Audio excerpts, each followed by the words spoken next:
60m 높이의 보일러 타워가 폭삭 주저앉은 울산 화력발전소 붕괴 현장. 무너진 잔해 속에서 구조 작업이 한창입니다.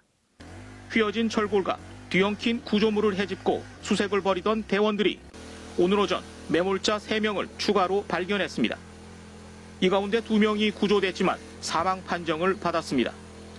소방당국은 구조를 진행 중인 다른 1명도 사망한 것으로 추정된다고 밝혔습니다. 앞서 어제 매몰 위치가 확인돼 밤새 구조 작업을 벌였던 40대 작업자도 오늘 새벽 숨졌습니다. 소방당국은 근처에 매몰된 다른 1명 역시 숨진 것으로 추정된다고 밝혔습니다. 이로써 보일러타워 붕괴 사고로 인한 사망자는 3명으로 늘었고 사망 추정 인원은 2명입니다. 소방당국은 아직 정확한 위치가 확인되지 않은 나머지 매몰자 2명에 대한 수색 작업에 집중하고 있습니다. 하지만 무너진 구조물 잔해와 자재 등이 촘촘하게 얽혀 있어 어려움을 겪고 있습니다. 공간이 굉장히 협소하고 대원들이 직접 투입해서 일일이 이렇게 손으로 헤쳤어. 이렇게 구조하고 있다는 것을. 현장에 도착한 대형 크레인 등의 사용도 여의치 않은 상황입니다. 철골 등을 섣불리 움직이다 매몰자에 대한 2차 피해로 이어질 수 있고 추가 붕괴 등의 우려가 있기 때문입니다. 특히 어제 붕괴 사고 충격으로 이미 발파 철거 준비 작업이 끝난 다른 타워까지 무너질 위험도 있습니다. 이 때문에 소방당국은 주변 건물 안정화 작업을 일단 중단하고 구조용과 내시경 카메라 등 가용 수단을 최대한 동원해 매몰자를 찾고 있습니다. KBS 뉴스 허성권입니다. 북한이 오늘 낮 동해상으로 탄도미사일로 추정되는 물체를 발사했다고 합동참모본부가 밝혔습니다. 합참은 오늘 낮 12시 35분쯤 북한 평북대사관 일대에서 동해상으로 발사된 탄도미사일로 추정되는 발사체 한 발을 포착했다고 밝혔습니다. 군은 북한의 추가 발사에 대비해 감시 경계를 강화한 가운데 미일직과 정보를 긴밀하게 공유하면서 만반의 대비 태세를 유지하고 있다고 덧붙였습니다. 북한의 탄도미사일 발사는 지난달 22일 이후 16일 만이며 이재명 정부 출범 후 2번째 발사입니다. 윤석열 전 대통령과 김건희 여사가 오늘 나란히 각자의 재판에 출석했습니다. 전직 대통령 부부가 법정에 동시에 출석한 건 이번이 처음인데요. 해병특검은 내일 윤 전 대통령이 소환조사에 불응할 경우 체포영장 청구를 검토하겠다고 밝혔습니다. 한솔 기자의 보도입니다.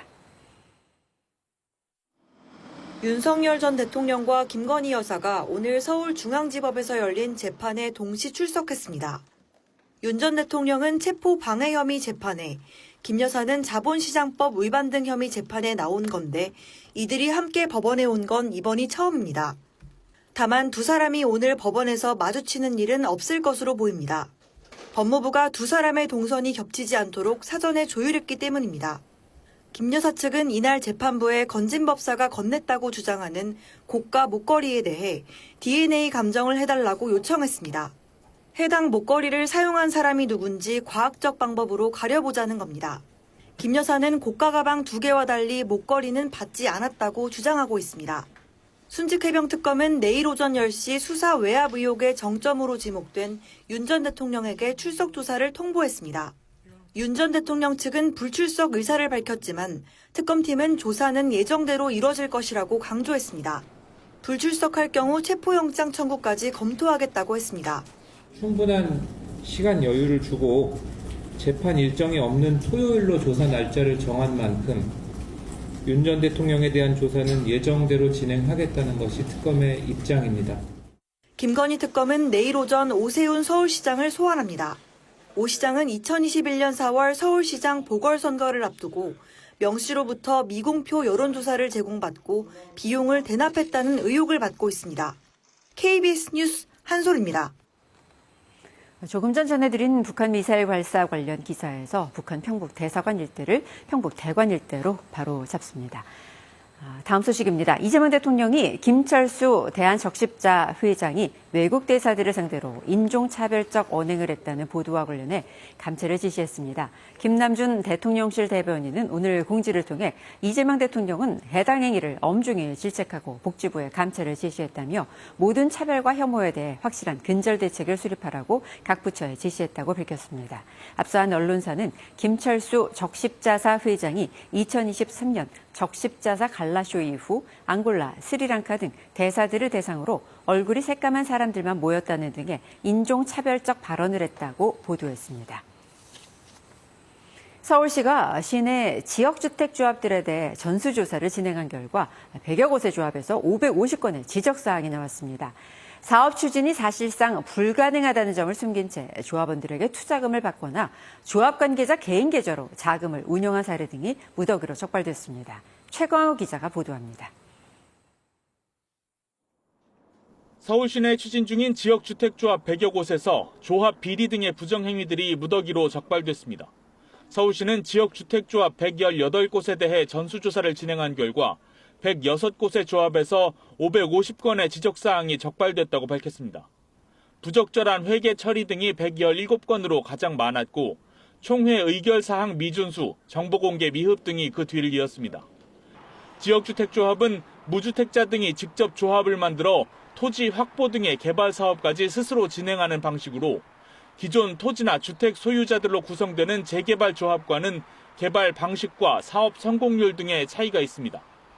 이번에 적발된 한 조합 추진인은 토지거래 허가구역 지정으로 사업지의 토지 확보 등이 불가능한 상태인데도 조합원 182명을 가입시키고 투자금을 받은 것으로 드러났습니다. 특히 이 과정에서 추진위원장은 친동생을 새로운 대표자로 내세워 별도 신고 없이 조합원들에게 투자를 받은 것으로 확인됐습니다. 또 업무 대행사가 부담할 용역비를 추진위 사업비로 지출하거나 추진위원장 개인 계좌를 통해 자금 1억 6천만 원을 지출한 사례도 있었습니다. 서울시는 적발 사례 가운데 횡령, 배임 등 중대비리 14건에 대해서는 수사 의뢰했습니다. 지역주택조합 전수조사는 2021년부터 매년 진행 중인데 이번 조사에서는 15곳의 조합이 연락 두절 등으로 실태조사를 받지 못했습니다. KBS 뉴스 최강호입니다. 온화한 날씨가 이어지며 초미세먼지 농도가 높게 나타나는 곳이 있습니다. 오후에 동풍이 불어들어오면 대기질은 점차 나아지겠습니다. 동풍의 영향으로 강원 영동 지역엔 오후 늦게부터 내일 낮까지 5에서 30mm가량의 비가 내리겠습니다. 낮 기온은 서울과 대전이 20도, 광주가 21도, 부산이 22도로 온화하겠습니다. 바다의 물결은 대부분 해상에서 2.5m로 비교적 높게 일겠습니다. 토요일인 내일은 전국이 흐리겠습니다. 내일 낮에 제주도를 시작으로 오후 늦게 전남 해안에, 밤부터는 호남과 경남 지역에도 비가 내리겠습니다. 내일과 모레 제주도에는 10에서 60, 남해안에는 10에서 40, 그 밖에 남부지방엔 5에서 최대 20mm의 비가 내리겠고 서울을 비롯한 중부지방엔 일요일 새벽부터 비가 조금 오는 곳이 있겠습니다. 비는 일요일 낮에 대부분 그치겠습니다. 다음 주에는 기온이 더욱 낮아지겠습니다. 기상정보였습니다. 이상으로 KBS 뉴스를 마칩니다. 행복한 주말 보내시기 바랍니다. 고맙습니다.